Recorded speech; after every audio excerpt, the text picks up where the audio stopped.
विघ्नहर्ता श्री गणेश, श्री गणेश, श्री गणेश।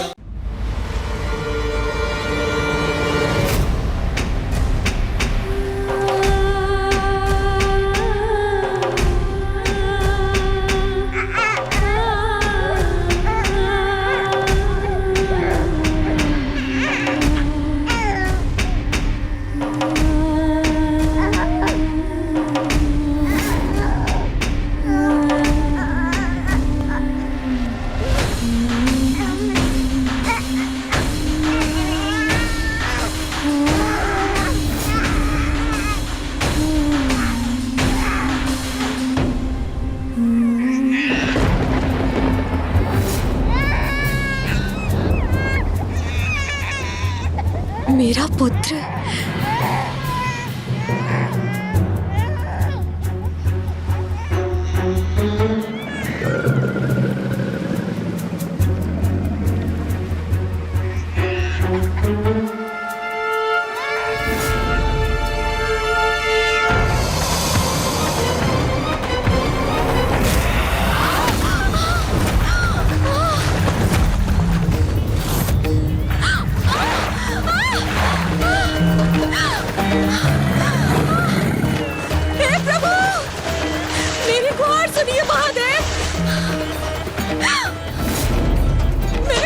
रक्षा कीजिए प्रभु।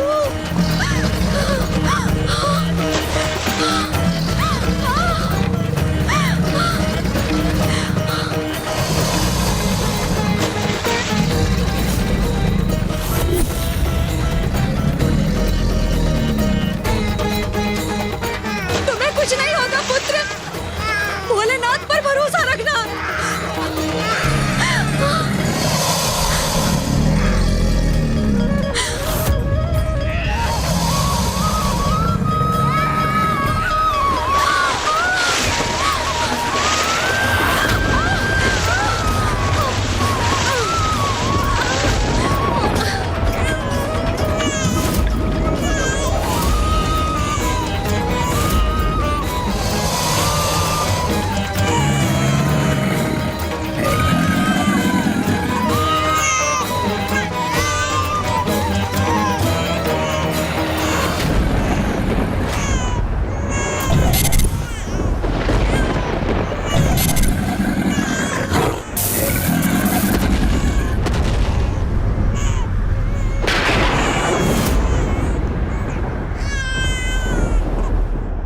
प्रभु की ये लीला तो सर्वथा अद्भुत थी लंकेश।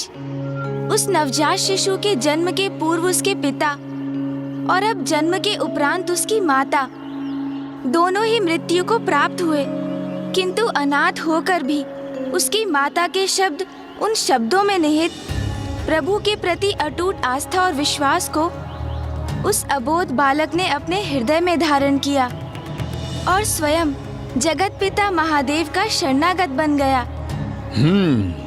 लंकेश, जो महादेव का कृपा पात्र बन जाए उसकी सुरक्षा तो स्वतः ही निश्चित हो जाती है।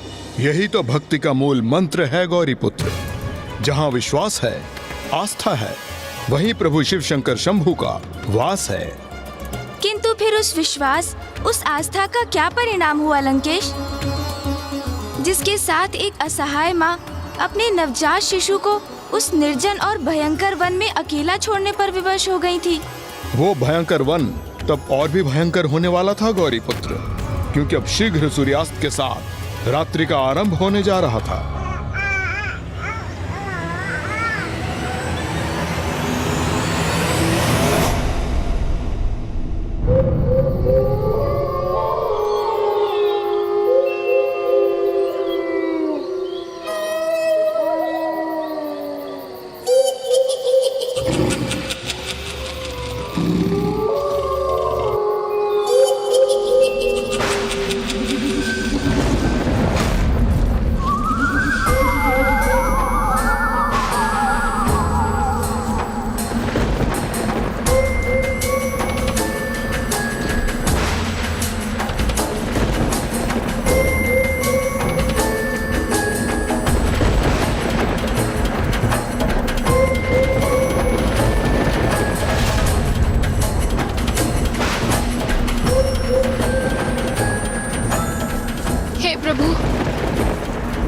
सघन वन में कहाँ अपना मार्ग भूलकर उलझ गई मैं।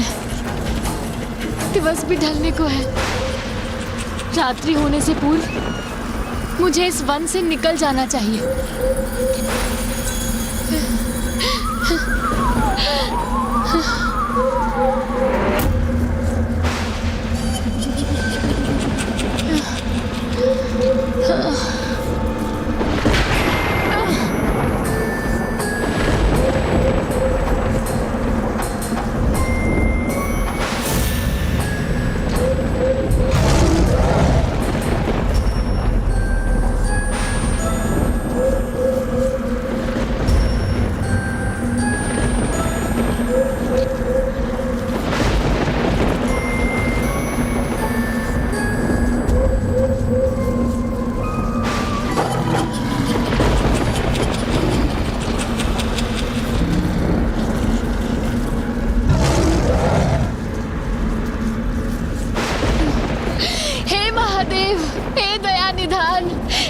कीजिए इस भिक्षुणी पर।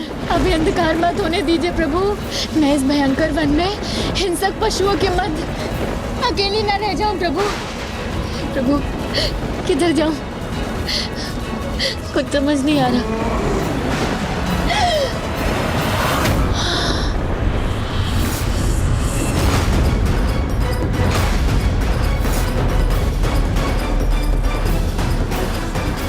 कदाचित कोई पशु घात लगाए बैठा है।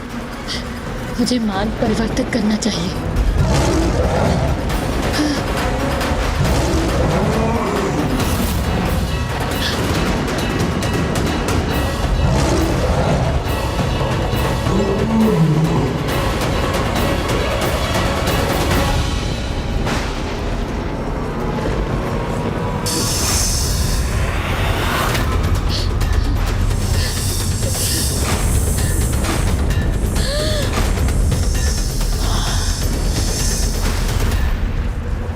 यहाँ तो पग पग पर संकट है। महादेव रक्षा करे, महादेव रक्षा करे। महादेव कहाँ जाऊँ प्रभु।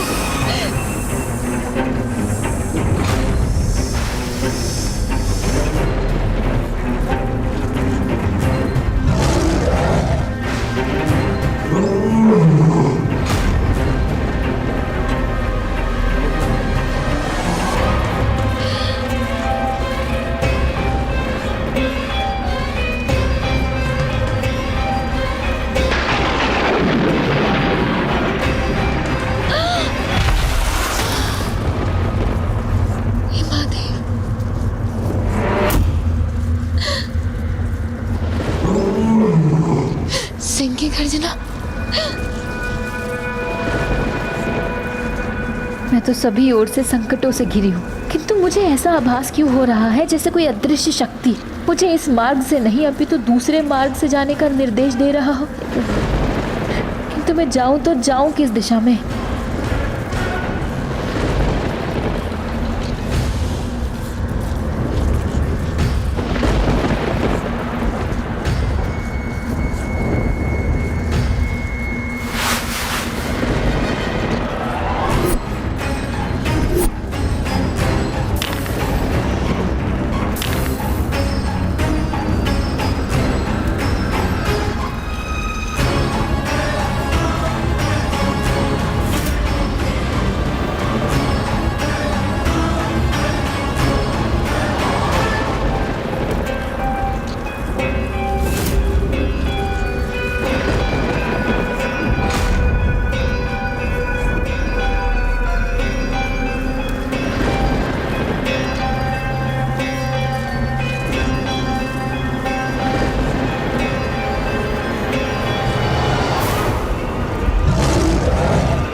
महादेव सहायता करे प्रभु।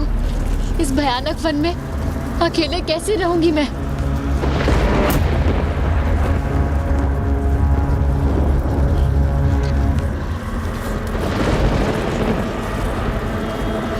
हर हर महादेव। हे महादेव रक्षा करे। हे महादेव।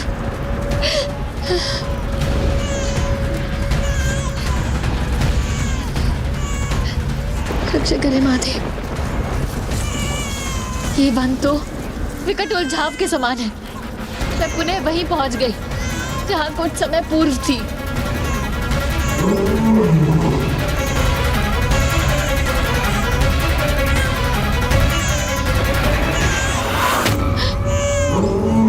हाँ? वन में शिशु?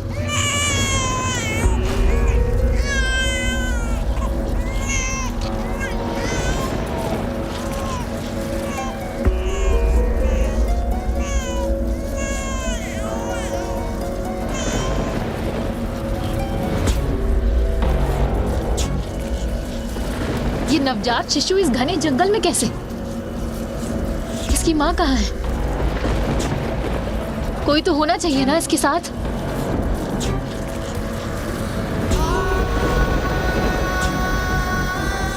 यहाँ तो मुझे कोई नहीं दिखाई दे रहा।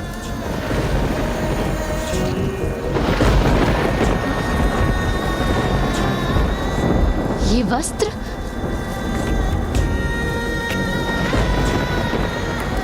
अर्थात अकेला नहीं था ये शिशु। अवश्य इसकी माँ इसके साथ थी, जो अब किसी हिंसक पशु का ग्रास बन चुकी है।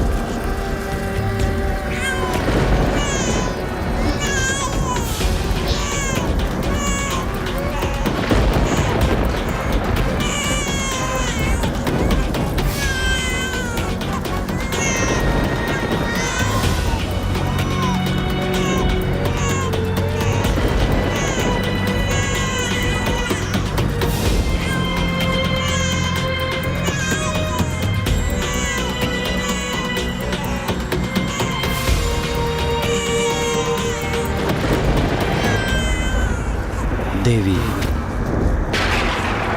आपका आंचल रिक्त है और इस शिशु को भी ममता भरे आंचल की आवश्यकता है।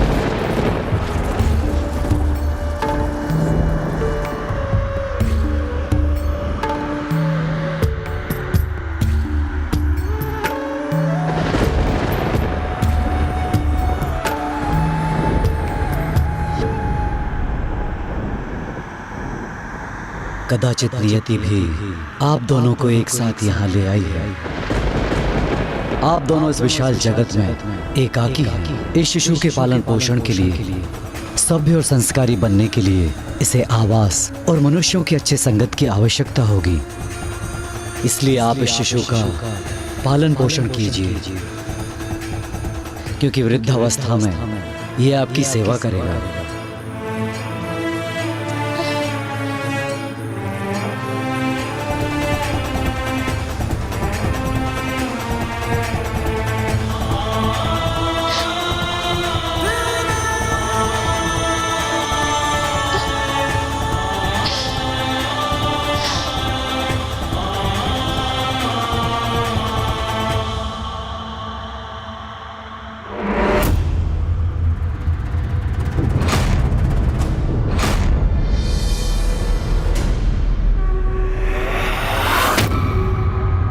भिक्षुक, मुझे तो ऐसा आभास हो रहा है जैसे नियति ने नहीं, स्वयं मेरे भोलेनाथ ने हम दोनों का साथ निर्धारित किया है।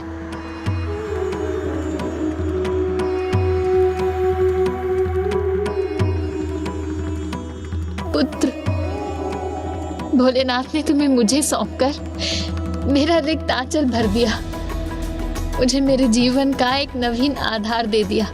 मुझे ज्ञात है तुम्हें भोजन देने और तुम्हारा पालन पोषण करने हेतु मेरे पास कुछ नहीं, किंतु मुझे मेरे महादेव पर विश्वास है, वही हमारी देख रेख करेंगे।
महादेव पर पूर्ण आस्था होती है, उन पर वो सदैव कृपा दृष्टि रखते हैं।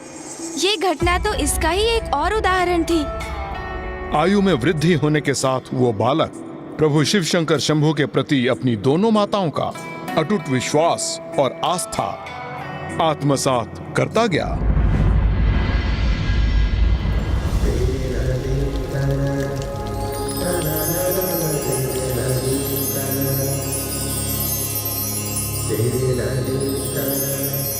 पुत्र, हम पर अपनी कृपा दृष्टि रखने हेतु मेरे प्रभु शिव शंकर है यहाँ। माँ, क्या है प्रभु शिव का परिचय और हमें सदैव उन पर आस्था क्यों रखनी चाहिए? शिव वो शून्य है जिनसे समस्त ब्रह्मांड प्रकट हुआ। वो अनंत है, सर्वव्यापी है। वही सृजनकर्ता भी है, संहारक भी और विनाशक भी। सब कुछ उन्हीं से है पुत्र, किंतु मेरे अनुसार तो शिव ही सर्वोच्च है। सृष्टि में जीवन के आधार है, इसीलिए सदा स्मरण रखना पुत्र। प्रभु शिव में सदा आस्था और विश्वास रखना, फिर जो भी होगा उत्तम ही उत्तम होगा। मुझे प्रभु शिव शंकर में अनंत आस्था है माँ। जो भी होगा सदा उत्तम ही होगा।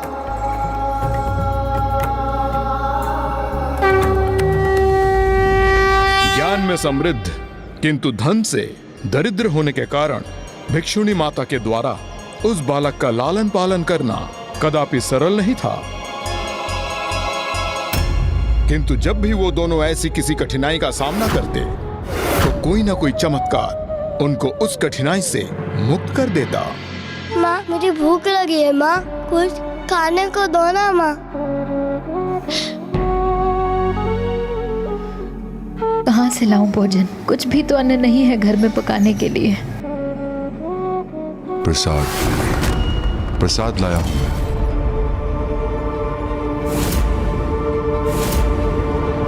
कौन?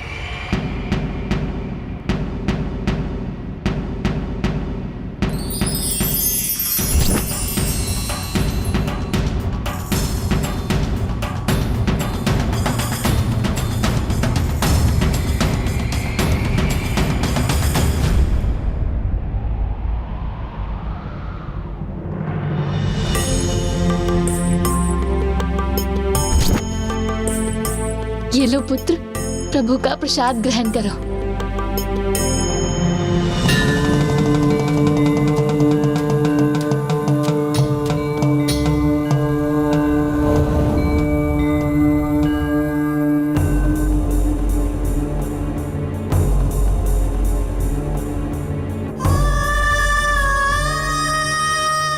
कितना तीव्र ज्वर है तुम्हें पुत्र,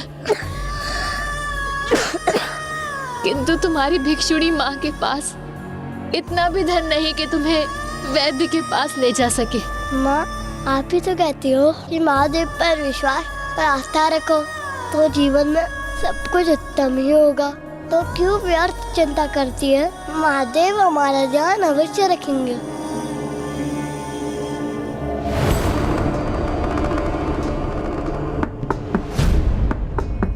बाहर बहुत वर्षा हो रही है देवी, तो क्या मैं यहाँ आपके द्वार पर इस वर्षा के थमने की प्रतीक्षा कर सकता हूँ?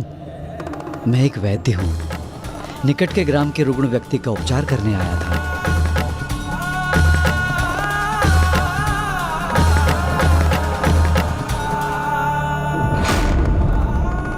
वैद्य स्वयं आ गए यहाँ। ये भी आप ही की कृपा है महादेव।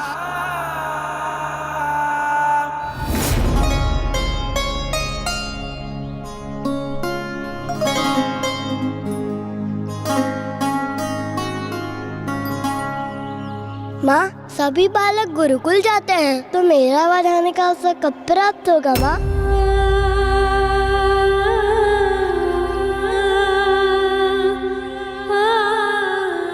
धन के अभाव में मैं तुम्हें गुरुकुल भी नहीं भेज सकती पुत्र। तुम्हारी माँ के पास गुरु दक्षिणा देने के लिए कुछ भी तो नहीं, वो रिक्त है। बताइए ना माँ, मैं कब जा सकूंगा गुरुकुल? जब महादेव की इच्छा होगी तब। चलो।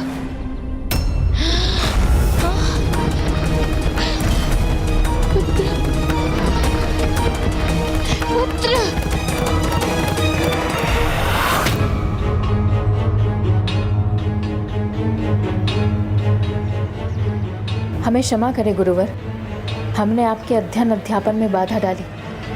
हम अभी चले जाते हैं। चलो पुत्र। कहाँ जा रहे हो तुम?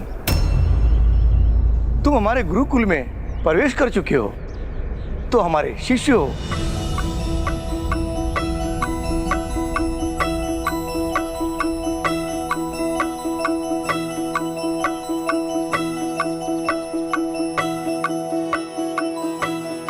प्रणाम गुरुदेव।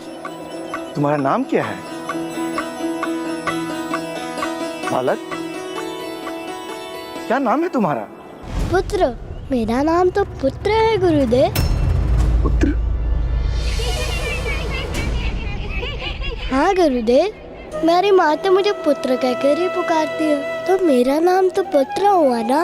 और मेरे सखा मुझे मित्र कह के पुकारते हैं, और आप सभी मुझे सहपाठी कह के पुकार सकते हैं। इसीलिए पुत्र, मित्र, सहपाठी, शिष्य और शिव भक्त, यही मेरा नाम है। जो आपकी इच्छा हो आप उस नाम से पुकार लीजिए। तुम तो सर्वथा विलक्षण हो पुत्र। इसे धर्म के उस रहस्य का ज्ञान है जो तुम्हारी आयु में अन्य सभी से गुप्त रह जाता है। इसलिए समस्त संसार में जो तुम्हारा नाम प्रचलित होगा वो है धर्मगुप्त। आपको कोटि कोटि धन्यवाद गुरुदेव। ये तो मेरा सौभाग्य है कि मुझे मेरा नवीन नाम स्वयं मेरे गुरुदेव ने प्रदान किया।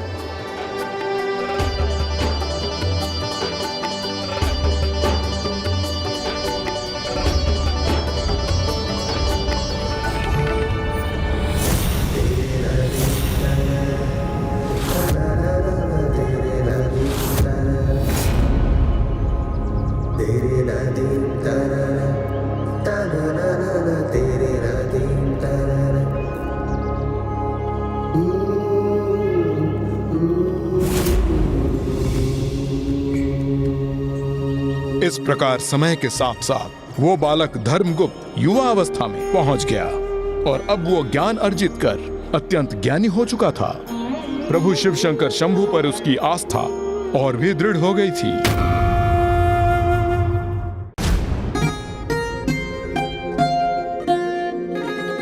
मित्र, ये मार्ग अनुचित है, इस पर मत चलो। ये अनुचित मार्ग नहीं है मित्र, ये तो हमारे गृह के लिए सबसे छोटा रास्ता है। धर्मगुप्त, कदाचित तुम्हें ज्ञात नहीं, इस वन में राज विरोधी सशस्त्र दस्यु समूह घात लगाए हुए रहते हैं, और इसलिए इस मार्ग से जाना तो स्वयं संकट को आमंत्रित करने जैसा है। भानु, इस प्रकार भयभीत होने की आवश्यकता नहीं है। हमें विश्वास के साथ आगे बढ़ना चाहिए। मुझे तो प्रभु शिव शंकर में संपूर्ण विश्वास है, पूर्ण आस्था है। उनकी कृपा से जो भी होगा सर्वथा उत्तम ही होगा। यदि तुम भी उनमें वैसा ही विश्वास रखने में समर्थ हो तो मेरे साथ आओ, अन्यथा मैं अकेला ही आगे बढ़ जाऊंगा।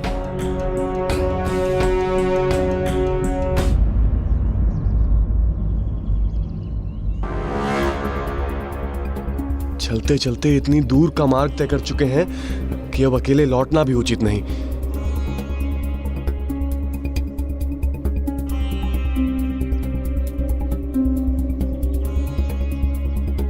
मित्र, अरे किस मूर्ख ने यहाँ इतनी सारी शिलाएं स्थित कर दी? कदाचित उसी ने मित्र, जिसने यहाँ कुछ छिपाने का प्रयास किया है। ध्यान से देखो मित्र भानु,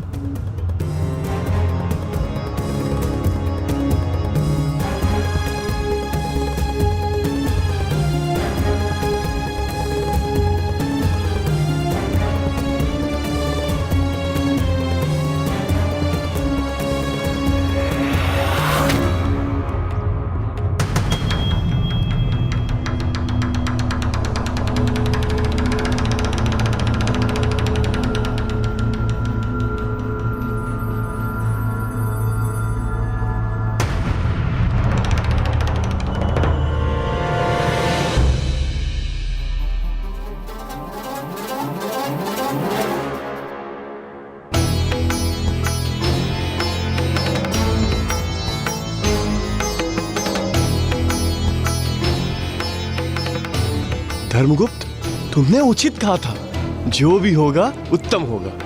अरे देखो, इतने अधिक धन से तो हमारे जीवन की सारी दरिद्रता नष्ट हो जाएगी। चलो इसे हम दोनों आपस में बांट लें। किंतु क्या यह उचित होगा मित्र? ये तो उन्हीं दस्यु समूह का अनुचित रूप से प्राप्त किया हुआ धन प्रतीत होता है, जो यात्रियों को लूटते हैं। इस धन पर हमारा कोई अधिकार नहीं। पर इन पर तो उनका भी अधिकार नहीं है ना, जिन्होंने इसे यहाँ पे छुपाया है। और अब ये हमें मिला है तो अभी हमारा हो गया। हाँ, इस प्रकार पराये धन से मोह उचित नहीं है मित्र। राज्य में इस प्रकार प्राप्त हुई कोई भी वस्तु अथवा धन पर हमारा नहीं, राजा का अधिकार होता है। अतः हम इस धन का कुछ उपयोग नहीं कर सकते। आओ हम दोनों इस धन को राजकोष में दे दें। किंतु इस प्रकार तो मित्र हमारी शत्रुता उन दस्यु समूहों से हो जाएगी और हमें कुछ प्राप्त भी नहीं होगा। जैसा मैंने पूर्व में भी कहा था,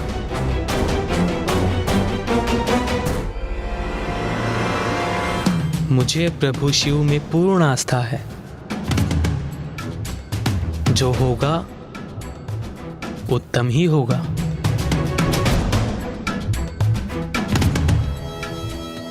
फिर क्या हुआ लंकेश? क्या भानु की स्वीकृति पाकर वो दोनों उस धन को राजा को लौटाने गए? हाँ गौरी पुत्र, भानु ने तो उनकी बात को स्वीकार कर लिया था, किंतु फिर मार्ग में स्वयं धर्मगुप्त का ही मन परिवर्तित हो गया और उन्होंने वो धन राजा के पास ले जाने का अपना निर्णय पलट दिया। किंतु ऐसा क्यों किया उन्होंने? क्योंकि ये तो उचित नहीं था। गौरी पुत्र, धर्मगुप्त के अनुसार वो जो कर रहे थे वो सर्वथा उचित ही था। मित्र धर्मगुप्त, दस्यु समूह का छिपाया धन प्राप्त करके हमारी शत्रुता तो उनसे हो ही चुकी है, किंतु अब कहीं हम राजा के भी शत्रु न बन बैठे। कदाचित जो तुम सोच रहे हो वो हमारे लिए किसी बड़े संकट का कारण न बन जाए। इनकी निर्धनता और विवशता तो देखो मित्र।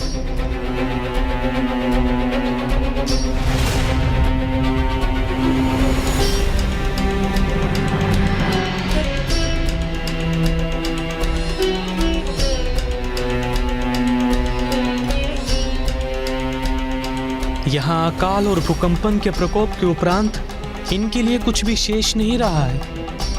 तो क्या इस धन से इनकी सहायता कर हम कुछ अनुचित कर रहे हैं? अभी तो तुमने कहा था कि ये धन हमारा नहीं, जो धन राजा का है हम उसे कैसे बांट सकते हैं मित्र?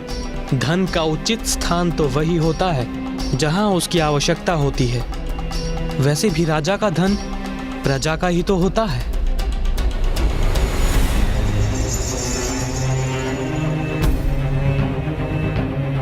एक बार उचित प्रकार से विचार कर लो मित्र, कहीं दस्यु समूह और राजा दोनों से शत्रुता का भयंकर परिणाम न भुगतना पड़े हमें। जैसा कि मैंने पूर्व में भी कहा था, मुझे अपने प्रभु शिव शंकर में पूर्ण आस्था है। जो होगा उत्तम ही होगा।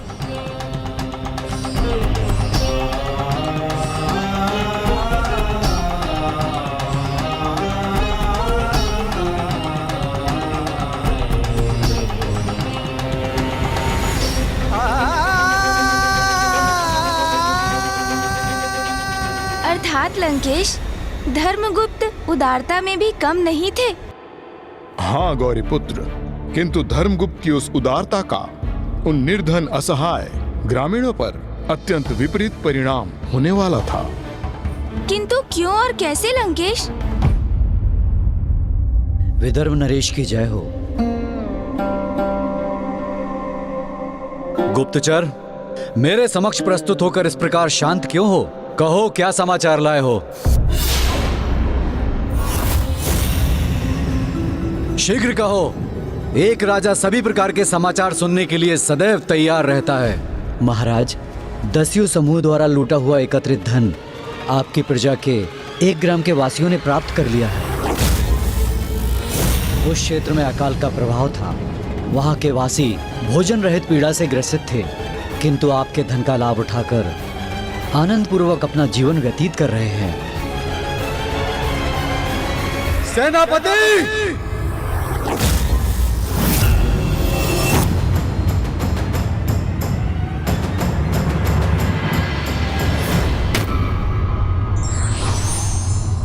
जो सच्ची निष्ठा से ईश्वरीय पथ पर होते हैं, उन्हें भगवान सदैव विकट परिस्थिति में भी मार्ग दिखाते रहते हैं। For more updates, subscribe to our channel, click the show links and enjoy watching the videos.